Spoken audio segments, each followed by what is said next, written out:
Hello, Ryan here, aka Mac, and welcome. Alpha 3.14 Wave 1 has just hit the PTU, so let us take a quick look at the patch notes. As always, big thank you to my patrons and channel members. Thank you guys so much for the support. If you do want to support the channel further, all the links are in the description below. It is very much appreciated. So unexpectedly last night, Alpha 3.14 expanded from the Evocati to the Wave 1 testers, who are concierge and subscriber members. More on that at the end of the video. But this means the NDA is now lifted and we are free to share content. So with that said, expect plenty of videos from me as I check out all 3.14 has to offer here on my YouTube channel. Plus, I will most certainly be streaming it today and for the foreseeable future. Now, this video is just a brief overview of the patch notes with hopefully some footage of Orison and the clouds. I will do more of a thorough breakdown of all the features, including putting the new combat and ship changes to the test. Testing focus for this patch is the Crusader planet, Orison landing zone, the constellation Taurus, surrendering, power management version 2, missile operator mode, and the radar scanning and ping updates. So for new features, kicking off with the locations, as you are all aware, we have the first gas giant of the verse, which is also the final celestial body of Stanton, called Crusader, as well as its main landing zone, Orison. Also with Alpha 3.14 is the new Babbage Hospital interior. However, the associated medical gameplay will not be available until Alpha 3.15, which isn't due till around the end of September. Now in gameplay, we have the Law System version 2 surrender, which currently I believe only allows players to surrender to NPC security and not other players. You do this by simply coming to a halt and powering down your ship when you're ordered to, upon which it'll fade to black and you will awake in the prison with a reduced sentence. Your ship will be impounded, meaning that you'll need to pay a fine to retrieve it at the ASOP terminal. The new missile operator mode is in, which I will be thoroughly testing, hopefully with my org as well, to see how this functions.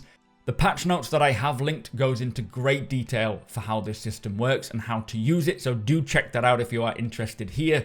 Alongside this new missile operator mode, the missiles themselves have been converted to use IFCS like the ships do. This brings better performance and tracking ability, enabling greater control over their behaviors, as well as the missiles now having finite fuel, so they can fail. Again, I will be putting these through their paces over the next few weeks. Now, also new is the updated radar scanning and ping feature, which has been completely overhauled.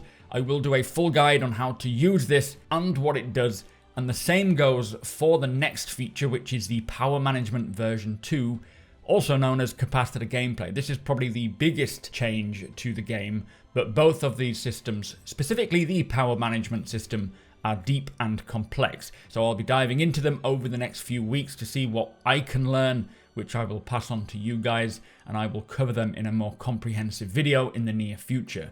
They do change so much, including ships, weapons, thrusters, shields, and flight, so it will require a bit of testing and a lot of getting used to fully ascertain whether these changes are good or not. But that is the purpose of this alpha, with CIG asking us to provide a lot of feedback, which they will continue to tweak. Now, because of this update, there were a lot of balance changes with this patch, which I have already covered in a separate video that I will link below, going over the initial balance and tuning tweaks for 3.14. Now, these are major changes that will heavily affect combat, and I truly hope that they are exactly what we are needing. And from what I've read, they do sound like they're going in the right direction, but until we actually get in and start testing, it is quite hard to say. So as I say, I will be putting it through the paces to see how it feels and giving my feedback. Also, do bear in mind that this isn't the final version of combat. This is more a foundation from which CIG can further balance and tune everything over the next few releases. So do give them your feedback, make it constructive so that they can actually change things for the better. It also includes many changes to ship default loadouts and changes to the shield loadouts, which I will link in the description below. So in order to use and understand what is going on with our ships, all the ship HUDs have been updated to use the new canvas sliced HUDs. Now, these are still only placeholders while they are working on the manufacturer specific HUDs, but for now they do display a lot more information, and I will do a much better breakdown of these HUDs explaining what each bit of the information and UI means and how you can use it. A small but great feature for Alpha 3.14 is the new thruster wind volumes. These are for when ships are landing on a celestial body, kicking up dust, snow and other matter, which is all accurately and physically determined by the ship's thrusters. Pretty cool.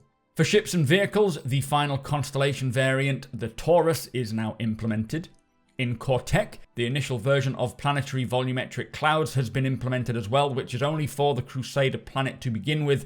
They do look phenomenal already, so I am very eager to see these evolve and expand to the rest of the planets and moons. And CIG have stated that the cloud tech is very much still work in progress, and there is an ongoing signed distance field occlusion work to help alleviate some of the graphical artifacting. So basically, as good as they look now, they will improve. Now, there are a lot of other little features. Some of these include claiming a ship no longer restocks missiles or torpedoes. This must be done manually through the landing services after reclaiming, just like what we do for refueling and repairing. There are also some law and prison updates. They have removed trespass zones from underground facilities. Destroying an empty friendly vehicle will no longer result in a crime stat. Assaulting an officer should no longer be a crime if you are outside of a monitored zone.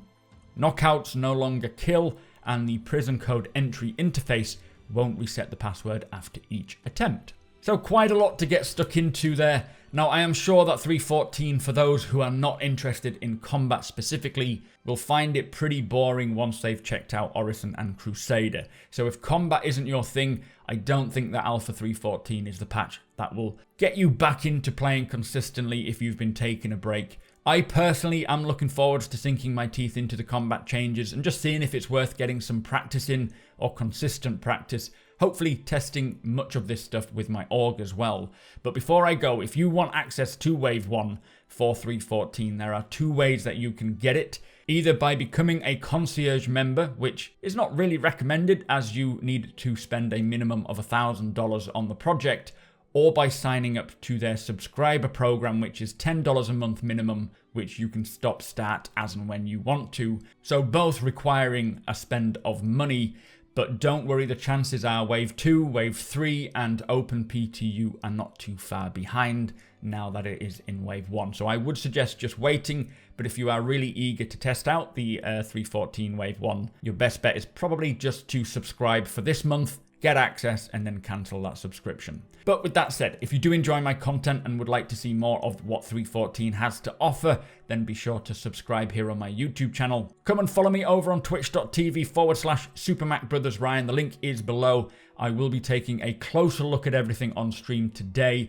Hit that like button if you don't mind, it does the channel a big favor, and tick that notification bell if you would like to be notified when my videos go live. Again, massive thank you to my patrons and channel members for all your support. Thank you for watching, and I'll see you in the next one.